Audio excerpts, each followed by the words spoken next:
right, everyone. First of all, I'd like to say welcome. Thank you for being here today and for joining us for the Graduate Student Awards webinar focused on all of your questions, hopefully answered. This event is hosted by the Society for Health Psychology's Health Research Council. My name is Kaylani Olson. I'm the Vice Chair of the Health Research Council. And so before we begin, we have a few items we just want to share with you. These are in the housekeeping domain. I just want to highlight that this event is being recorded and we will make this available to you online through the Society's website. But we do want to note anyone who chooses to speak during it, for example, asking a question, is agreeing to be recorded and is granting permission for the recording to be posted on our website. I also want to note that the webinar is not eligible for continuing education credit. And this event has been made available to all interested participants. You don't necessarily have to be a society member at this time to be here, but we hope that this event might contribute to your interest in either continuing membership or choosing to join us. And we just want to highlight it would be best if everyone except the speakers keep their lines muted. After the presentation, anyone wishing to ask a question may unmute, and we'll certainly open it up for more of an open discussion at that time. And questions will be taken at the end of the presentation. You can either submit them through the chat or you can just unmute and ask them directly. Any questions before we begin? Great. So I'm going to begin by introducing our panelists, and then I will be transitioning to spend some time just providing a brief high-level overview of the award process before formally turning it over to our panelists, who will be spending some time discussing their own experience applying for and successfully navigating the award process. And so at this time, we do have a few awardees who unfortunately are not able to join us last minute, but they send their regards and have kindly offered to be available to answer questions via email. So if that's of interest to anyone, I'm happy to connect you after this. But we're so delighted to have several of our awardees present today. I want to introduce Catherine Ball, who is a doctoral candidate from Virginia Commonwealth University. Excuse me, and Kayla Pitchford, who is also a doctoral candidate at Virginia Consortium Program in Clinical Psychology.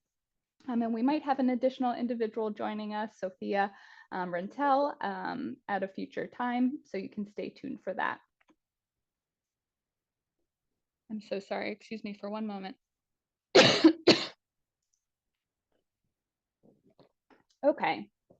So as I mentioned, I'm going to just briefly spend some time providing a high-level overview of the awards available and some logistics around applying. Feel free to unmute and ask questions at this phase related to kind of the nuts and bolts before we turn it over to the panel where we hear from them about the process of applying. So each year, the Society for Health Psychology sponsors 6 graduate student awards, and each award is up to $2,000, and they can you can apply to be considered within any of the 3 categories. So 4 of the awards are given to projects that cover any topic in health psychology, but there are an additional 2 awards with a particular emphasis. So one of the awards is to promote inclusion, specifically to increase the number of scientists from underrepresented groups participating in research that's relevant to health psychology. And then we have an additional award that is specifically focused on supporting research on the difference in incidence, prevalence, mortality, or burden of diseases, other adverse health conditions that exist among specific population groups. And of course, anything that has a health equity focus would certainly fall in that category as well. So one of the things that we want to emphasize or clarify for the specifics of applying for these awards. So for the award, I'm just going to go back here for a second. So the second award listed focused on promoting inclusion. Part of this is related to the identity of the individual who's applying. And so we like to provide some information about how we define being underrepresented in terms of science. And this is information that's taken directly and informed by the NIH approach to this. And so you'll see here that this is defined in terms of individuals from racial and ethnic groups that have been shown by the National Science Foundation to be underrepresented in health-related sciences. This also includes individuals with disabilities and also includes individuals from disadvantaged backgrounds. I'm not going to spend time going through this in detail. There's links to it on our website. But I do want to note that we do emphasize that individuals can advocate for themselves if they believe, due to the context that they are studying, or the environment that they're studying, that they are underrepresented for one reason or another, that they can, in their cover letter, advocate for themselves to be considered for this. And we just encourage you to be transparent about that in your materials. So this provides flexibility to highlight that we know lack of representation and underrepresentation can take forms outside of what is concretely defined here. Next, I just want to spend a little bit of time talking about the details. So the proposals for the award are due by January 31st. I have this highlighted because I want you all to hear it loud and clear. It should be accurate on our websites at this point in time. But in the past, we had an earlier deadline and we moved it back to January 31st to give individuals time to transition back into the semester after many universities have leave. And so at this point in time, and we can plan to moving forward have the January 31st deadline. This is a hard deadline. Awards are not considered if they're incomplete or not submitted in full at that time. In terms of additional eligibility criteria, any full-time student enrolled in any degree conferring graduate program in psychology is eligible.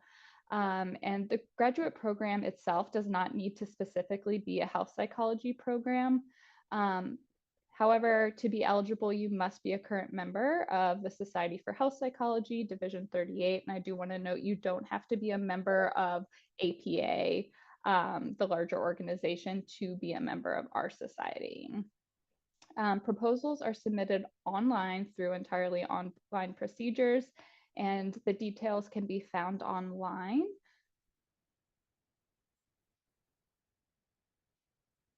And I want to spend just a moment talking about the specifics of the award application. So if you go to our website, you'll see that there is an online form where you'll provide some basic information for us about yourself, your program, what awards you want to be considered for. So that's a requirement. And then at the bottom of that online form, there's a place for you to upload your entire award application in one document. So we encourage you to combine all of the components into one PDF to avoid materials ending up missing. And so this award packet will include a cover letter, the proposal title page, a detailed budget, a 6-page research strategy, an NIH style biosketch, and a letter of recommendation from your faculty sponsor. I do have an asterisk here on the faculty sponsor letter because there is flexibility on this, and I'll touch on this in a moment. But this can be combined with your award materials, or the sponsor, if they'd rather provide the letter of support directly to us, they can email it to us. All right, again, just a high level overview here. The cover letter must include information to indicate that you are a member of the Society for Health Psychology. It also is a place where you should spend some time highlighting for reviewers that your research addresses a topic area within health psychology. This is especially important for folks who might be coming from programs that aren't necessarily health psychology focused, or that it might not be immediately clear to a reviewer how your work is relevant to health psychology, this is your time to really make that framing clear for reviewers. Your award application must include a basic title page. This is just, contains general overview of information relevant for your award packet, and then a budget. And so we do have an example budget available on the website. We really encourage individuals to take some time to review that and familiarize themselves with that. Then, of course, the meat and potatoes of the award packet will be the research strategy. So again, this is a 6-page document. This is not necessarily how you must break down your award research strategy, but it's just a general framework to help you orient to preparing this document if it's a new process for you. So it'll include a handful of components. The first is the specific aims page, and this is really modeled after the NIH approach to developing a research strategy.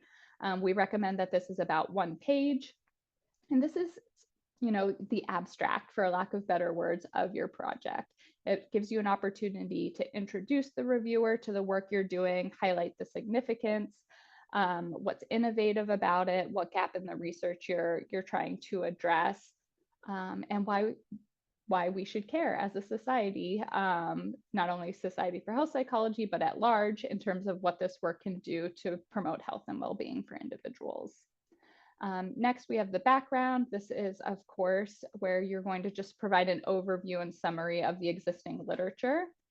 And then the bulk of this document will be focused on the methods. And so you'll want to be, we have an outline here of specific things that we'd encourage you to review, and all of this information is available online. But we really encourage you to emphasize these key components to the research methods so that the reviewers can get a full scope of the details. I do want to note that references do not count towards the page limit. We often get questions about that. So references must be included, but they aren't included in that 6-page limit. And in terms of formatting, it's a 12-point font requirement with 1-inch margins. And we do want to emphasize here that any information that's provided beyond the 6-page limit will not be included. Reviewers are directed to only review information on the initial 6 pages of the strategy, and anything beyond that should not be considered. There are a few additional parts of the application that we want to highlight today. One is the NIH style BioSketch. This is often a new experience for individuals, and so we really encourage you to familiarize yourself with this ahead of time.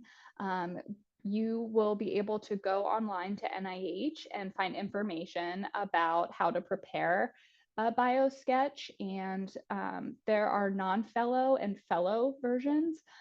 You'll want to choose the fellow style version, and the only important difference there is it really recognizes difference in status in terms of professional development. So the fellow style BioSketch is more geared towards individuals who are undergoing training yet.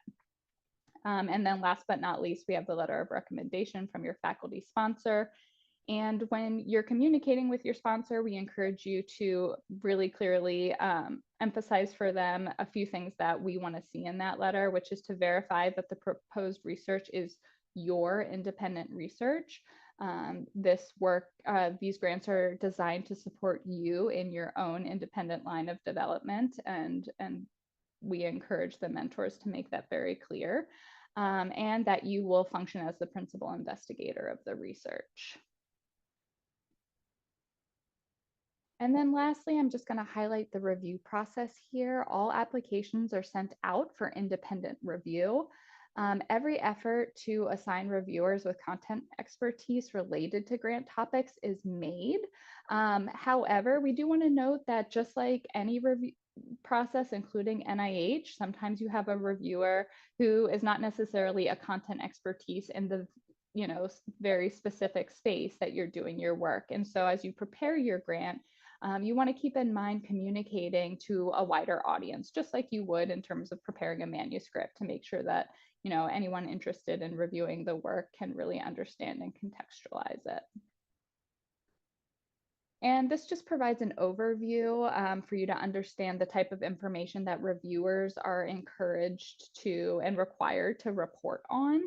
And you'll see here that we have a rating system that's modeled after NIH, which you've heard from me several times. We really take a lot of notes from that system because we think of this process as really being an opportunity to gain exposure to that and the way the process works at that stage of development.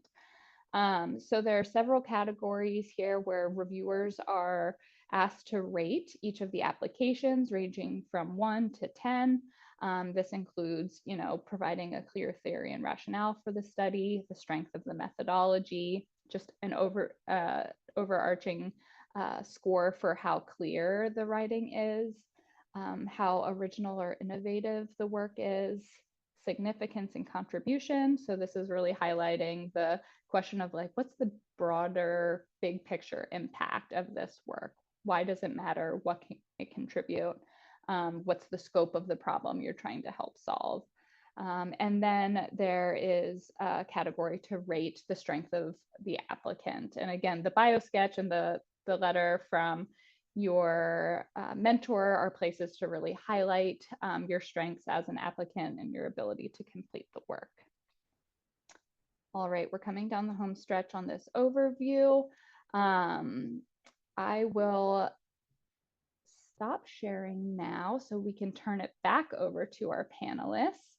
Kayla and Catherine, thank you for being here today. I will let whoever feels motivated to jump in first. We have time to hear from both of you in detail. And so whoever would like to get us started, we look forward to hearing from you.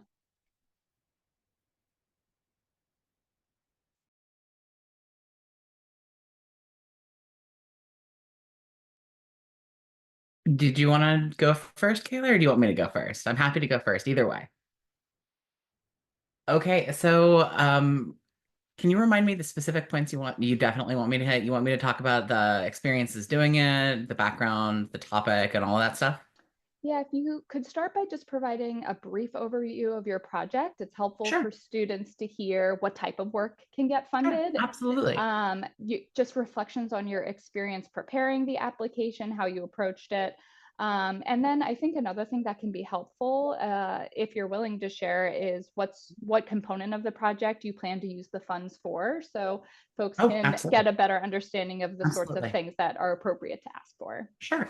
So to get an understanding of the work that I proposed, it kind of requires a little bit of an understanding of some of my previous work. A lot of my previous work examines systems of health through the lens of trans health, with the idea that if we examine different like healthcare systems and or not health necessarily healthcare systems, but health related systems through minoritized lenses, we have a much better understanding of where systems can break down. So, like some of my work dealt with the concept of trans broken arm syndrome, the idea that a trans person goes into a doctor and finds that, for example, a broken arm, and the doctor says, "Oh, it must be the hormone replacement therapy that you're on that caused this arm to break," rather than, I don't know, the bicycle accident. That is a particular form of medical discrimination that I have examined and published on and done some work on. So that's where things started for me. And then over the last couple years, there have been a very well-known and well-noted rise in anti-trans legislation, much of which has targeted health and healthcare, which got me mad. I'm going to be completely honest with you. I got angry, so I did some research about it. Um, so that kind of inspired me to be interested in the topic of medical misinformation, and particularly to start off with susceptibility to medical misinformation about gender affirming care. I was kind of trying to think of, okay, what makes people believe this stuff? What makes people believe that a child is going to school and they're coming home having, gender confirmation surgeries? Um, And I was like, okay, let me move and dive into some of the literature on medical misinformation or misinformation more generally. So I did a whole bunch of like deep dive into a completely new field of research for me, and examined a lot of the literature on misinformation and susceptibility to misinformation, which has been a rising field over the last 8 to 10 years, especially with the um, proliferation of actual fake news. Um, so I ended up utilizing that foundation from social and cognitive psychology to do a preliminary study examining susceptibility to medical misinformation about gender affirming care. And found and developed an overarching model that found that the two primary predictors for susceptibility to medical misinformation about gender affirming care were social influence and motivated reasoning. So people believed what others who they trusted were saying and were kind of parroting the same language or parroting the same beliefs and holding similar beliefs to their trusted others. And people had a motivated reason for believing medical misinformation about gender affirming care, namely transphobia, mistrust in science, system identity threat, and gender essentialism. So I'm like, hey, this is cool. But all I know right now is that it applies to gender affirming medical misinformation about gender affirming care. Where can we mess with this model and see how it generalizes to other forms of medical misinformation? So as part of my model development, I constructed a structural equation model that included a situational antipathy latent variable where I loaded on transphobia and gender essentialism. And I'm like, hey, maybe if we tweak this, we can get susceptibility to medical misinformation about other topics. So instead of looking at gender essentialism and transphobia, maybe we look at attitudes towards people who've had abortions and attitudes about abortion and get at abortion misinformation. Or we look at attitudes about vaccines and trust in healthcare systems and look at vaccine misinformation. Maybe we can take this overarching model, which started as a model through which to examine gender medical misinformation about gender affirming care, and adapt it to other forms of medical misinformation, thereby understanding what leads to this and how we can potentially disrupt these systems that lead to increased susceptibility to medical misinformation.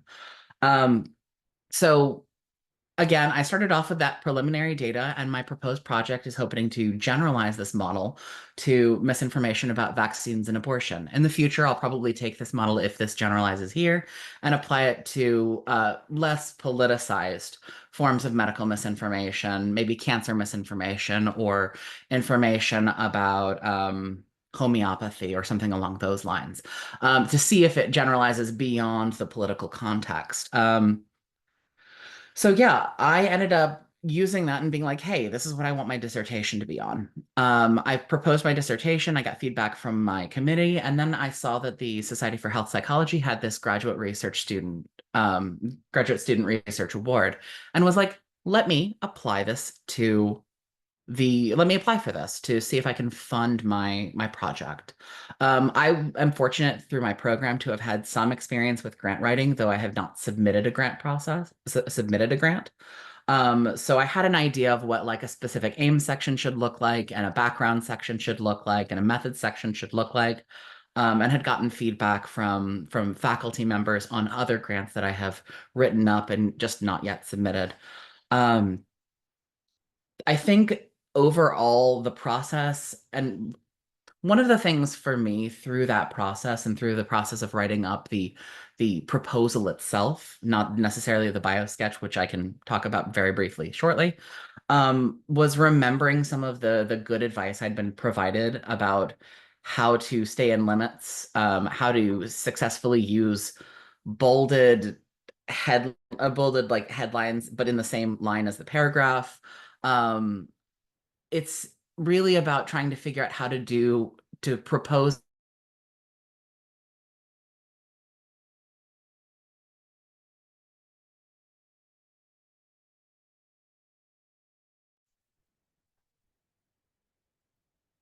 Has Catherine paused for everyone?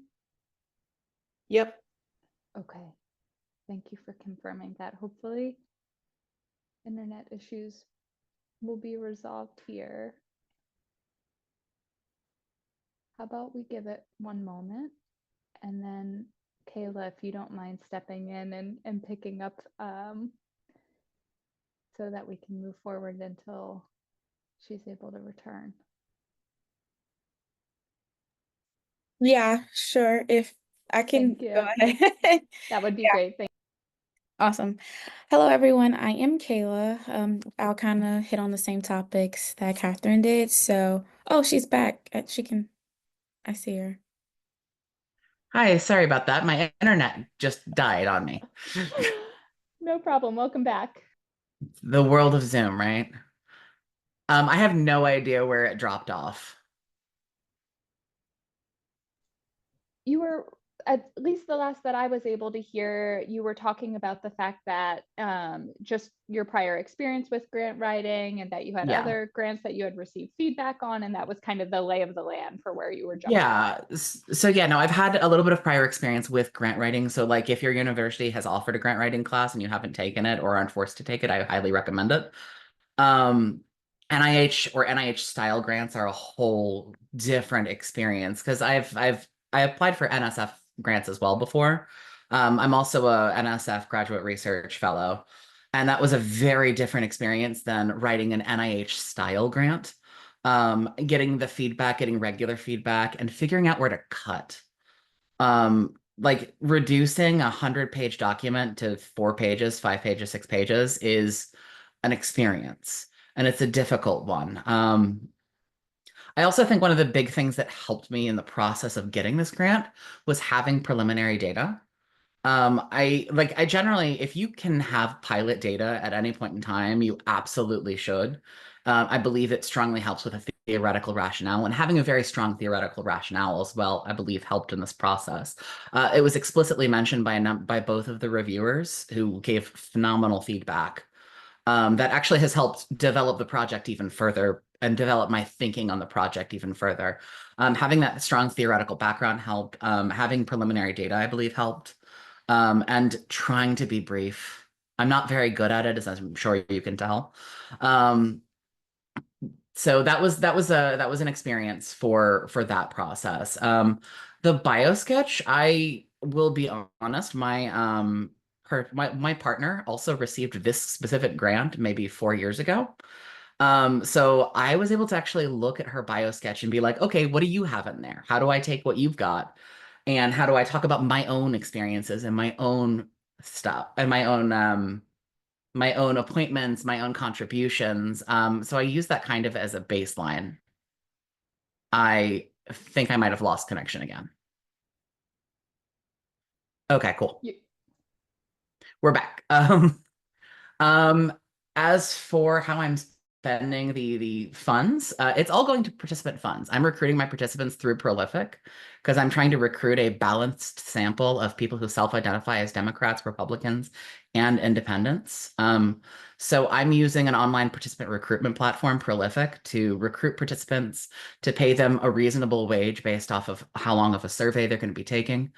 And I've got some additional funds to supplement it to actually up my sample size a bit from what I proposed, because I mean, I am always a fan of more power. Um, and that was actually one thing that was brought up by one of my reviewers, which is a minor concern about having enough power for my overall model. So I'm going to increase my power by gathering up more participants. So it's all going to participants. It's all going to their funding. I don't have any special tools that I need. I don't have any special programs I need. There are programs I could use, but I try to use everything that's open source. I'm a big fan of using R for my statistical everything so that anybody can get access to it. So it's all going to participants. Catherine, thank you so much. That is, packed full of excellent tips and tidbits. I'm going to pull out just a few things that especially resonated to me before we turn it over to Kayla. Um, hearing this emphasis on getting feedback often from people that you trust and respect in terms of providing that input for you. Um, Also, in terms of, oh, I just totally lost the next one that I wanted to really highlight. in terms of, I really appreciate that you highlighted the potential for kind of this symbiotic relationship between the feedback you got and how you've taken that and used it. It's nice to hear that the reviewers provided input that was really valuable for you, highlighting the importance of being succinct. I really appreciated that because when we're in grad school, right, there's so much expanding out and how we communicate, and much of the work that we're preparing across theses and dissertation documents, and the challenge of pulling that back down and keeping an eye on that to make sure that the key pieces are retained, and the things that aren't essential are the things that don't take up space. Again, many useful nuggets in there, and we'll be able to come back to Catherine to ask specifics about the information provided. But for now, we'll turn it over to Kayla. Thank you. I'll pick up talking about my research. A lot of it will, as far as tidbits and things like that towards the end, kind of will mimic and add to what Catherine was saying. So to start and give you a brief introduction about my research, I broadly look at psychosocial factors of chronic illness. In thinking about this topic and why I chose this topic from undergrad until my work as a graduate student, I have looked into women's health broadly speaking. And so the course of like how I got here was I did some projects in looking at um sexual health in terms of like HIV and STDs and different things of that nature.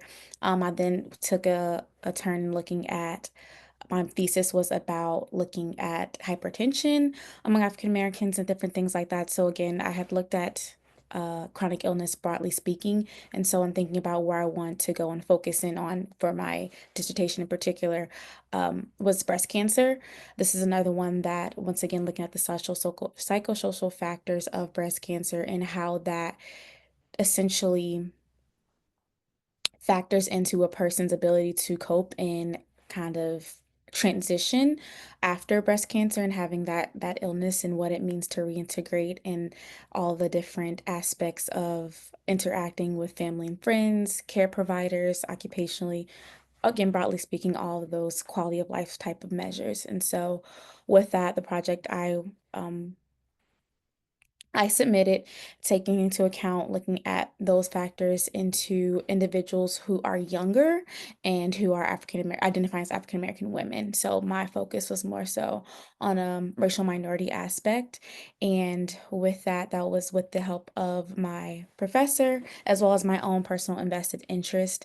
And so with that, I'm doing a mixed method project where I am essentially using the quantitative data that I receive in order to help me inform some of the questions that I ask, looking at what has already been done. There seems to be, in terms of breast cancer particularly, the measures that exist, they kind of miss some of the marks in terms of identifying core factors that are related to African American women specifically. And so I am looking to see what I can gather quantitatively, but then pick up on those miss marks in an interview setting. That'll be about an hour long. So that is essentially kind of a broad overview of what the project is about and what I submitted and what I'm currently working on right now. And in terms of me kind of preparing and learning about this grant in particular, similar to what Catherine said, I took a grant and manuscript writing class for part of my program. It was an elective course, it was not required.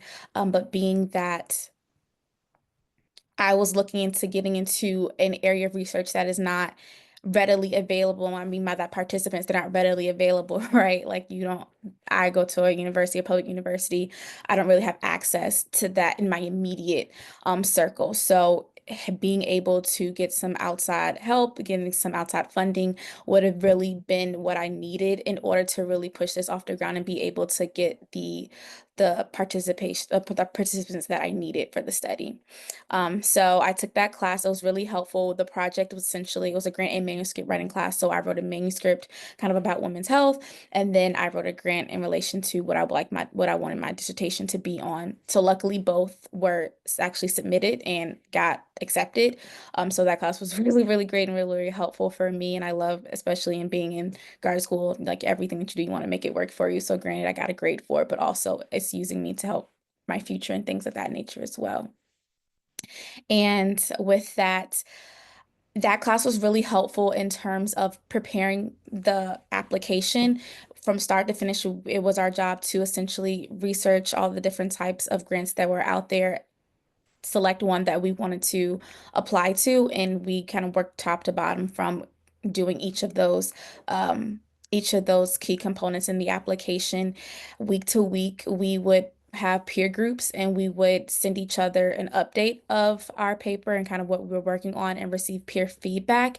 And then at the end of the course, we submitted the full thing to the professor, who which took kind of like a very nitty-gritty type of approach to it. Obviously, like she had a lot more experience with grant writing and things of that nature than, of course, your peer would. So she really got into the nitty-gritty of it and kind of picked apart some of the points that were really, really good to emphasize on, as well as some of the things to kind of draw back into and kind of save your space for some other things more important. So her feedback was like instrumental.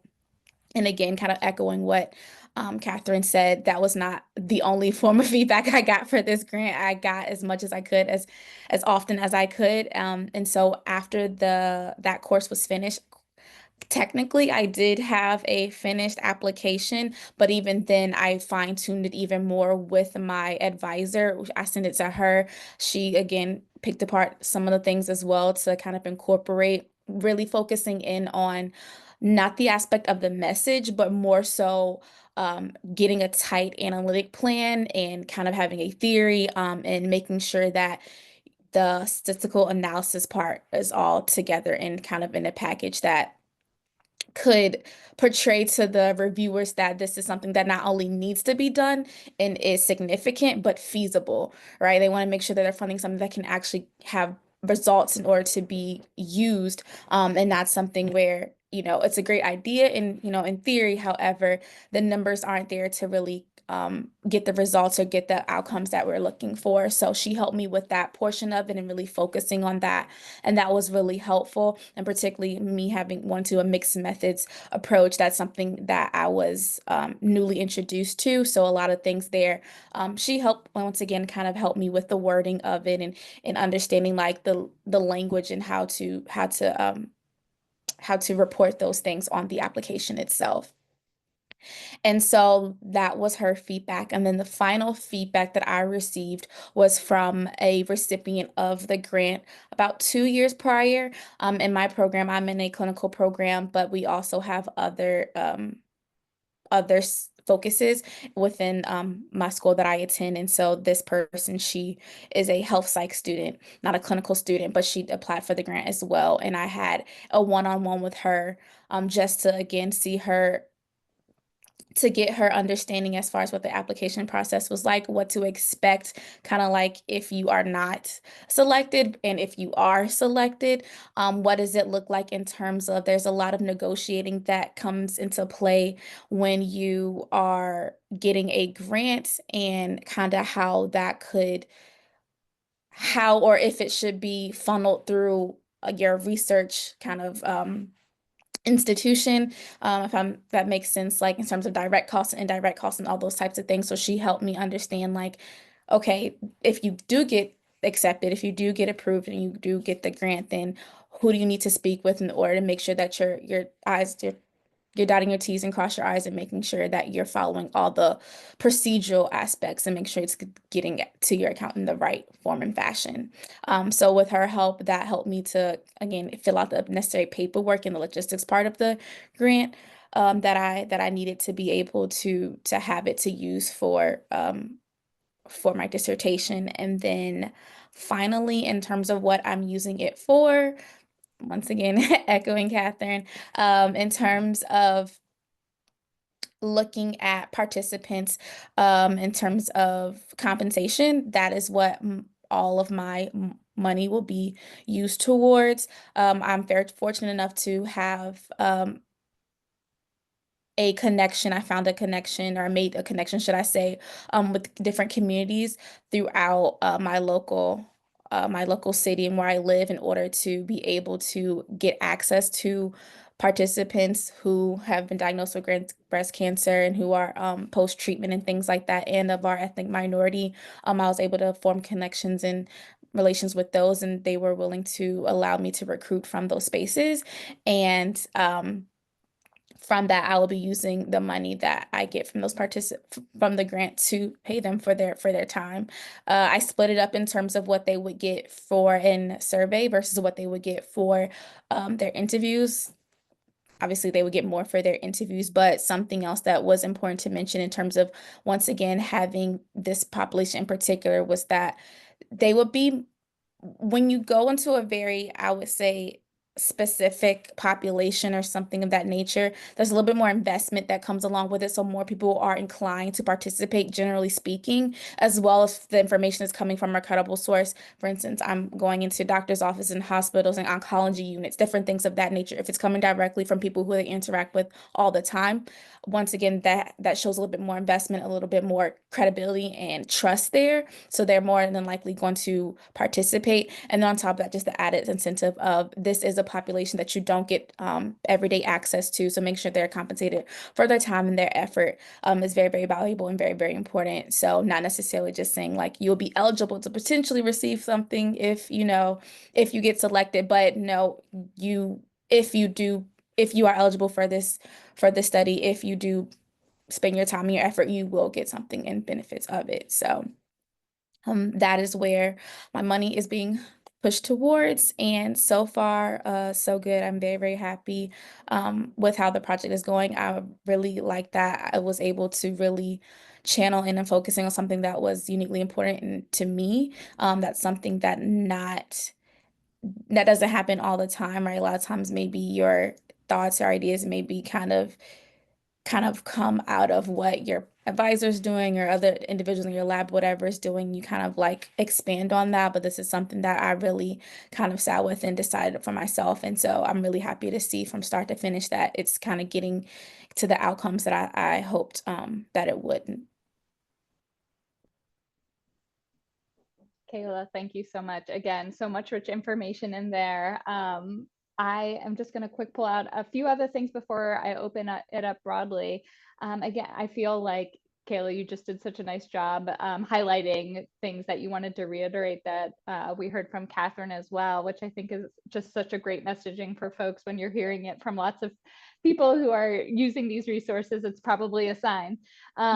But in terms of, really connecting with and using the resources around you, you also highlighted how your peers can be a source of input, and also former awardees through this program, and just highlighting that reminder, I think, not just for this, but just for navigating this, graduate program process, is being really resourceful and figuring out where you can get the guidance that you need. And so it's such a great example of that. And another thing you really hit on, and this overlapped a little bit with some questions in the chat, was this emphasis on really working the analytic plan and highlighting the rigor of that and the feasibility of that, and ultimately the degree to which the results can be meaningfully used. And so I think that's really important to emphasize, and sometimes can become a little bit of an afterthought, I think, in the process. And so, you both have touched on that and how you've used this process to really make sure that your results are going to be as impactful as possible. So I want to pause there to open it up for questions, and just thank you both for sharing your incredible work with us, and highlighting just your own development in terms of your lines of research and what you're passionate about and what you want to do. It was really just exciting to hear about that. And we'll take questions now. Feel free to throw them in the chat, or please unmute yourself and just ask independently. I actually have a question, and thank you so much. And I'll use the time to clarify a question that I had in the chat. So I wanted to know if a member uses the grant for their research practicum, which would be happening like the first 2 years, perhaps, of like a clinical psychology program. And that a member was awarded the grant to go towards their research practicum, would that member be able to apply to the grant again when they're working on their dissertation? And then like the second part of that, when I mentioned about one of the other types of grants was going back to your slides where you showed there are 6 grants that are given, and 4 that are for one particular type, and then then there was one for another type, and then the last one for another type. So I was wondering, like, could a member also potentially, like, if not reapply for the same exact one, say for like their dissertation, would they be able to apply for like one of the other of the 3, if that makes sense? Yeah, so just to clarify your question, do you mean in terms of basically can an individual receive one of these grants twice? Yes, but not like necessarily for the same exact project, but for further research. Yeah, that's a great question. And I'm going to be really transparent. We haven't encountered that situation before. So I want to just plug in Barbara here. If we can either think aloud or say that, we'll get back to all of you to clarify that. I think generally the spirit of the award is to support as many trainees as possible. But Barbara, can you chime in here if historically this has shown up in any situation? Yeah, I would just support what you just said, that it has never happened that the same person has received this award in multiple years, even for different projects. So I think the preference would probably go to an applicant who's bringing a proposal for the first time. Totally makes sense. Thank you both so much. Yeah, of course. And I do just want to highlight, this isn't what you're asking at all, but I do want to emphasize when folks do apply, you can be considered for any of the 3 categories that you think you're eligible for. And you'll note that within your application form that's on the website. So that's a little bit of a tangent, but related. And so I want to highlight that. Other questions?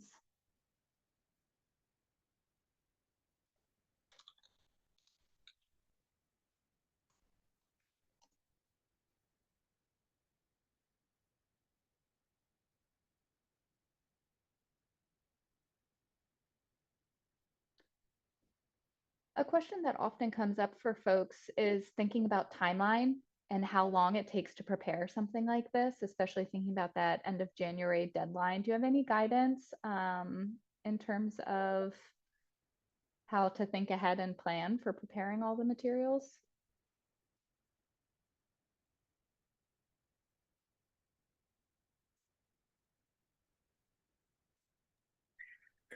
I mean, for myself, that's a little bit of a complicated question because this is my dissertation, which means that I've been thinking about this project for quite a long time. And that, like, I had preliminary data that was collected a year ago.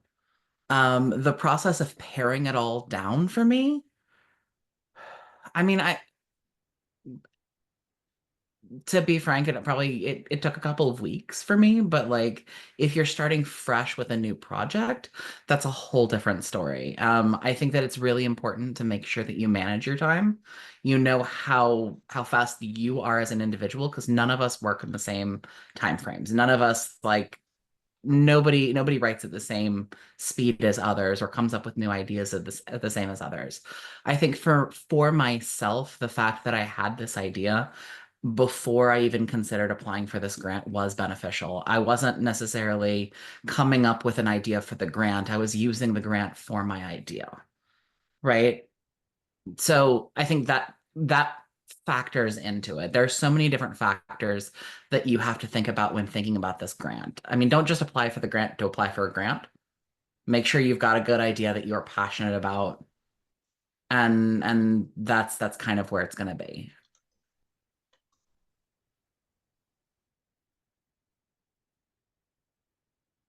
So it sounds like really taking a moment to reflect for where each individual is at. If they're starting to know, they'll start right now, probably, to have the time to create space for that.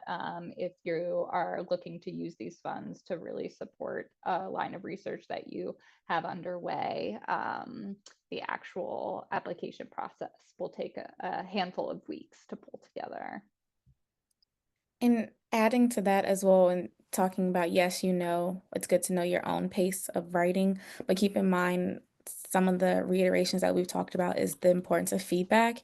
And so, as quick and fast as you may work and kind of type and do something that may not be the reality of, your people who you're kind of trying to elicit feedback from, that is your top priority. And that's a priority of theirs as well, but it has a totem pole, right? And so it's maybe high on yours, but not as high on theirs. So they get to it when they can because you're needing something from them. So also keeping that in mind and thinking about the deadline is very, very important. Maybe probably trying to, I would say, start earlier because of that, to implement time to receive that feedback because it is valuable. Another great tip, thinking about the fact of working within your network and not just your own pace of work. 100%. Like I'm listening to you talk and I'm like, yes, that. Again, important skills, not just for this award, right? For navigating the field in general, always being mindful of mentors and collaborators' time.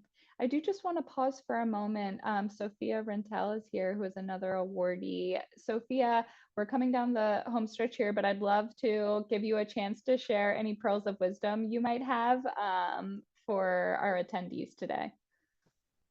Hi, everyone. I apologize. I had a time zone mix up today, so I'm really sorry to have missed all of the earlier parts of this conversation.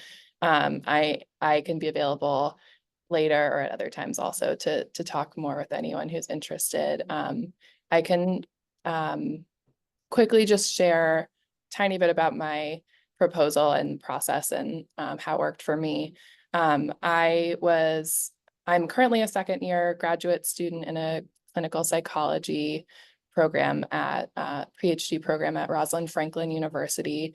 And I developed a project that would be an add-on to a larger study that my research lab was working on. And that sort of fit the scope of this funding and made it more feasible to develop a study on my own in this timeline. And so the study is looking at caregivers, so parents, guardians, caregivers of children who are hospitalized in the PICU, and understanding some factors associated with risk for traumatic stress symptoms as a result of that hospitalization. So it's really looking at caregiver well-being. And my study in particular was adding on to a broader study by recruiting Spanish-speaking caregivers. So the effort being to make our findings more generalizable and to really highlight and understand the unique experiences of the stressful experience of being a caregiver to a child in the PICU when there are language differences and language barriers. So that's what I'll share for now, and I'm happy to, again, stay on a little longer and answer other questions. Thank you so much, Sophia. I am feeling really mindful of the time and want to just provide a wrap-up comment here. And then anyone who's available to stick around to ask additional questions. It sounds like Sophia is willing to do that. But I just want to take a moment to thank everyone for being here, but especially our amazing panelists for sharing their time and wisdom and expertise. Truly, it's so appreciated and so insightful. I do want to just remind everyone that individuals must be Society for Health Psychology members to be eligible for the awards. You can find information about membership online. And if you have any questions, you can find our email address on the website, and don't hesitate to use that as a resource as you begin thinking about the process. And we hope to be seeing award applications from many of you at the end of January. Thank you all for your time, and I hope everyone has a great day.